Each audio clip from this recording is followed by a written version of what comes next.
atualmente, quem olhou a própria vida e falou, cara, isso aqui realmente faz sentido. Parece que você olha assim e que, enquanto você for vivendo, parece que você teria respostas mais claras do que seria a vida. Claramente a gente vive em uma geração com uma crise existencial. Parece que a gente chegaria na vida adulta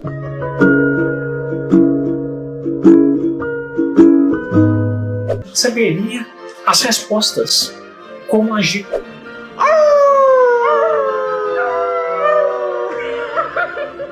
Mas o que acontece?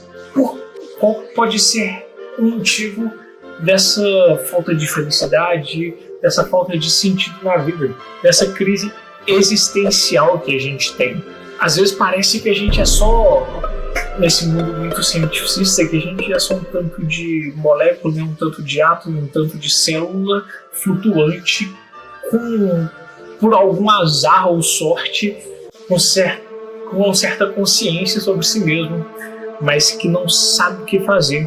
Porque se a gente é só um tanto dessas moléculas, dessas células flutuantes unidas ali que geram algum tipo de raciocínio, a verdade é que não faz muito sentido mesmo. Mas será que se a gente começa a analisar a vida, a pensar de verdade, com o intuito de buscar a verdade, de encontrar uma verdade, a gente não começa a encontrar maior sentido para as coisas? E foi isso que começou lá atrás, né, na filosofia clássica. Fosse Sócrates, Platão, Aristóteles, eles tinham uma busca pela verdade. E a verdade ela não podia ser subjetiva. Assim como você pega na matemática, você pega 2 mais 2, não foi uma definição humana que o resultado disso aqui seria 4. Foi uma descoberta. É 4 porque é. E você não é capaz, num absurdo lógico, de fazer isso aqui se tornar igual a 7. Ou você não é capaz de imaginar um quadrado redondo. Você não é capaz de ter as informações que você tem e as conclusões que você tem sem que antes as coisas passem pelo seu sentido. Então, isso aqui, se você erra na matemática e você vai usar essa matemática para uma construção civil, por exemplo, as chances são que a sua obra pode cair, né? Porque isso aqui não é negociável, é uma verdade universal. Mas da mesma forma como a matemática, o triângulo, o círculo, o quadrado, eles possuem as suas regras universais, assim também acontece com o conceito como justiça. E isso levou a Platão, a Sócrates, ser sacrificado, né? Porque ele não negociava com a subjetividade, com o relativismo. Não poderia ser qualquer resposta que vencesse no argumento que traria a definição da justiça. A justiça ela é um conceito sólido e esse conceito ele é uma verdade universal, independente de uma lei, independente do relativismo, né, da subjetividade, de como uma pessoa enxerga esse determinado conceito. Ele não é volátil perante o tempo e assim essa justiça é uma verdade universal. Da mesma forma como existe essa verdade universal, a gente pode passar a entender melhor o ser humano quando a gente entende melhor que existem esses universais. E quando a gente vai entendendo esses universais, a gente percebe que cada ente, seja a câmera que eu estou usando para filmar aqui, seja esse microfone, ele tem a sua própria finalidade. O microfone não produz vídeo. Eu não uso ele como peso para academia. Poderia usar? Poderia, mas seria um uso inadequado da melhor funcionalidade desse microfone. A finalidade é ele extrair melhor o som enquanto eu falo. Enquanto a câmera ela extrai melhor a imagem para que você consiga acompanhar o raciocínio do vídeo, né, que eu estou fazendo. E qual seria a finalidade do ser humano? Porque a gente olha para o dia a dia e a gente percebe pequenas motivações. Eu acordo e quero fazer dinheiro.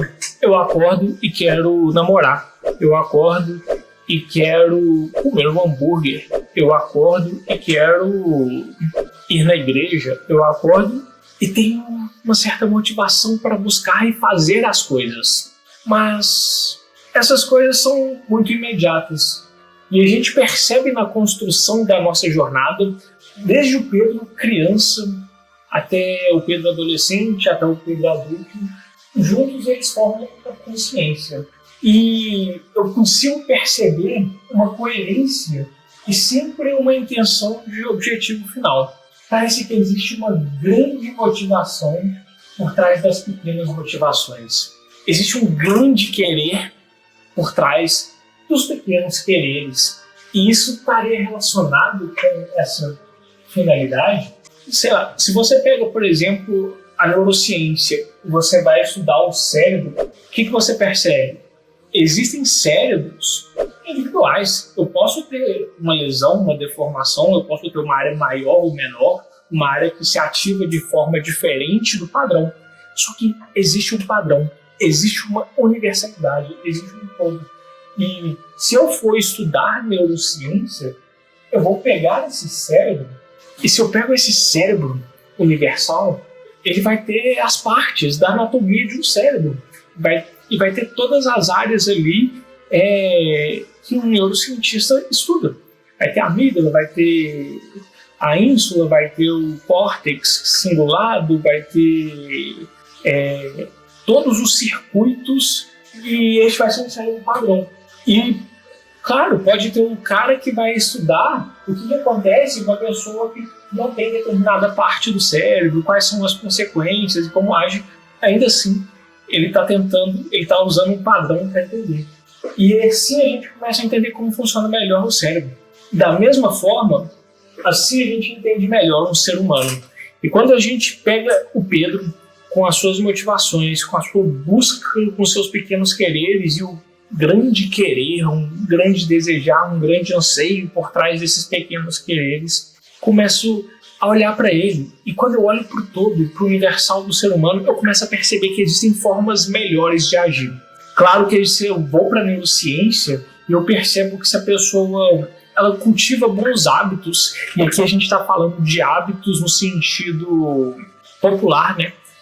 Ele cuida da alimentação, ele pratica atividade física, ele tem contato com a natureza, ele cuida do sono, ele não tem consumo de drogas, ele não vive uma vida noturna, ele é uma pessoa que pratica caridade, que se relaciona bem, que tem boas amizades, que tem filhos, que tem um bom casamento. Você vai vendo que a pessoa que cultiva bons hábitos, ela parece ser um humano melhor. E se você pega a neurociência, boa parte desses conceitos, dessas técnicas, dessas ferramentas que a neurociência pretende ajudar é como construir esses melhores hábitos para que você tenha prazer na sua vida. Só que na construção desses hábitos, você não cede às suas inclinações, no sentido de que você não fica cedendo às suas inclinações o tempo inteiro. Porque eu tenho inclinação a comer açúcar o tempo inteiro. Só que se eu comer açúcar o tempo inteiro, eu vou começar a ter sobrepeso, de repente eu me torno obeso, eu estou com risco de vida, né? Estou com risco de saúde, como tenho um influencer aí que está com risco de saúde ali, porque ele é muito obeso. Eu sou muito ansioso, tá ligado? Também, tipo, eu como pra caralho, velho. Também. Mas, tipo, eu não como muito. Pera aí, irmão. Meu bagulho é besteira. Eu também, sim. Tá ligado? E... Ô, Gordão, você não vai falar uma dessa aqui pra mim você comer? Ô, não vou aguentar, parceiro, não vou aguentar. Ô, ele acordava de manhã, parceiro, ele comia uma bacia de cuscuz com leite, viado. Uma bacia! Mingau de cuscuz! E a sobremesa era um litro de leite com aqueles Nescau Bal, viado. Se eu tenho a inclinação pro sexo, mas eu tenho um casamento, e aí eu começo a olhar para as mulheres ao meu redor o tempo inteiro, e que não sei o que, de repente eu posso colocar em xeque o meu casamento. Eu vou lá, eu vou trair, a mulher vai querer separar de mim. Mas isso não quer dizer que comer açúcar necessariamente é ruim, que sexo necessariamente é ruim. São coisas que eu tenho inclinações naturais, mas que com uma certa temperança, com um certo equilíbrio, elas não são boas. E o que eu quero dizer com tudo isso? Eu vou olhando para esses hábitos e eu começo a perceber que existe uma forma melhor do ser humano agir. Isso foi o que os pensadores antigos, né, que a antropologia que a filosofia clássica ela busca responder. E se a gente chegar a São Tomás de Aquino, ele percebe isso. Ele percebe que a felicidade, ou a eudaimonia, né? Ou a grandeza de alma, a plenitude de alma, ela vem com o homem virtuoso. E o homem virtuoso é o homem que cumpre o seu papel. Se eu me proponho a fazer uma faculdade, terminar a faculdade, quando eu concluo ela está feita, concluída. O ser humano concluído é o ser humano que começa a adquirir virtudes. Ele se habitua a fazer o que é bom para ele, o que é bom para a sociedade. E assim ele vai ganhando senso de propósito, assim ele vai ganhando senso de existir. Então ele vai se aproximando do todo. Existe o todo, mas existe o ser humano. O ser humano ideal é o ser humano que conquista as virtudes. E como que ele conquista as virtudes? Quando ele age de forma mais humana. Porque o gato, ele tem uma forma de agir como um gato. E eu não vou chegar para ele, por mais que ele tenha sentidos, ou o meu cachorro, ele tenha emoções, ele tenha medo, por mais que eu adestre ele, eu não consigo chegar e chamar ele para participar dessa conversa. Eu não consigo fazer com que ele sacrifique, que ele vá contra o próprio desejo. Eu coloco uma carne para ele e falo: essa carne aqui vai estar melhor se você temperar ela e comer ela amanhã. Deixar 24 horas marinando. Ou então, o exemplo clássico, se você está doente aqui, te levei no veterinário e ele falou que você precisa tomar esse remédio de 8 em 8 horas. Aqui você toma.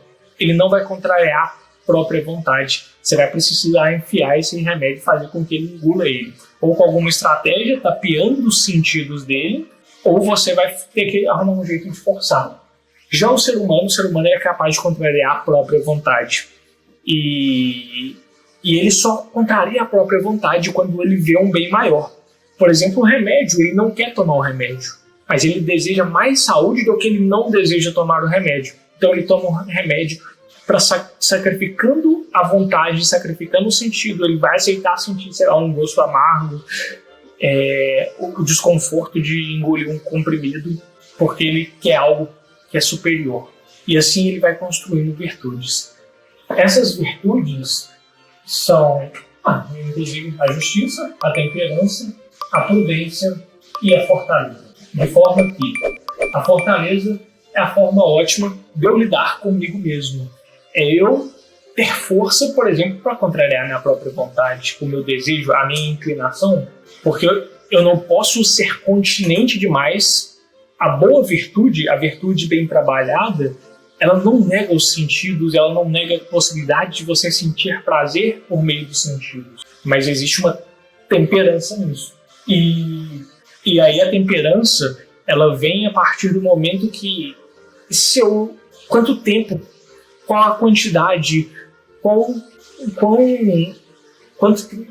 que eu me entrego àquela coisa. Às vezes assisti uma série, mas se eu tô maratonando a série e assisto um episódio atrás do outro, isso começa a prejudicar o meu trabalho, eu falto de trabalho, eu vou dormir muito tarde, e aí no outro dia eu acordo cansado para trabalhar, qualquer coisa desse tipo, tá faltando temperança. Eu tô meio descontrolado aqui. Eu amo tanto essa série que, em vez eu tô dando mais valor aos meus sentidos do que ao bem maior, do que as minhas obrigações, do que aos meus deveres. Da mesma forma que se eu amo hambúrguer e de repente eu como 3 hambúrgueres de uma vez só, talvez faltou temperança. Sendo que isso aqui eu comi não porque eu estava com fome, eu comi por gula. Ou então, na justiça, eu olho para o que é do outro, mas eu não quero dar para ele porque eu desejo aquilo para mim. Então, eu sou injusto. Ou então, eu vou lá e eu vejo 2 pessoas brigando, mas eu gosto mais de uma. E eu sei que ela tá errada, mas eu gosto mais dela. Então, eu dou a minha opinião a favor dela, e que se dane a outra. Eu não dei a cada um o que lhe é devido. E a prudência é a forma ótima de se agir perante o tempo. Uma pessoa que vive ansiosa, que vive angustiada, que vive com medo do futuro, é uma pessoa que vive presa ao passado e falta prudência. Mas uma pessoa que despreza o futuro e que gasta todo o dinheiro dela no presente, e não pensa que ela tem que viver o amanhã, o depois de amanhã, que ela precisa fazer contas e ela recebe o salário e ela gasta tudo imediatamente, ela também é imprudente. Então, você precisa lidar bem com o passado, com o presente e com o futuro, de forma com que você melhore como pessoa. Assim a gente vai construindo um ser humano que se aproxima da felicidade. Ou seja, eu percebo que a felicidade ela está sim em aproveitar os sentidos, mas de forma racional. Eu preciso usar o meu intelecto para fazer isso de forma ótima. E eu percebo que a felicidade ela se aproxima, ele usa muito bem esse intelecto. Só que para usar muito bem esse intelecto, eu não posso ser dominado pelas minhas inclinações, pelos meus pequenos desejos. Eu não posso ser dominado pela minha fraqueza, pela minha falta de força de vontade. E para conquistar isso, eu preciso adquirir hábitos. É como se eu adquirisse potência. Existe um potencial em mim e é capaz dessas virtudes. Cada uma delas aqui. Existe uma potência em mim que ela é capaz dessas virtudes. Só que ela é também... Só que eu só conquisto elas a partir do momento que eu adquiro. E eu adquiro elas através de hábitos. Mas hábitos não no sentido simples como a gente usa hoje em dia, tipo você constrói um hábito fazendo 21 dias. Não. É como se fosse uma atualização. É como se fosse... Lembra do Matrix, quando o cara ele fazia o download, da habilidade? É como se você adquirisse aquela habilidade, só que você não vai fazer simplesmente um download, você precisa de certo domínio, você precisa de conquistá-la. Assim como você precisa conquistar uma mulher numa balada e que você está interessado, que você precisa conquistar um nível intelectual, você precisa gastar muito tempo estudando, lendo literatura clássica, vendo filmes e aí vendo artes, assim você vai aumentando o seu nível cultural. Dessa mesma forma, vai atualizando uma potência. É como se você instalasse um aplicativo no seu celular e esse aplicativo ele melhora as funcionalidades do seu celular. Ele deixa o seu celular mais potente. É tipo isso. Então você foi lá com os seus comportamentos, com os seus hábitos, algo foi se tornando natural para você. E você olha para algo que é tentador, que você tem a inclinação, mas você tem a sabedoria de falar, por exemplo, agora não é o momento ideal para mim. Por mais que eu goste disso, esse não é o momento ideal para mim. Isso começa a acontecer de forma natural. Você conquistou essa potência, você atualizou essa potência.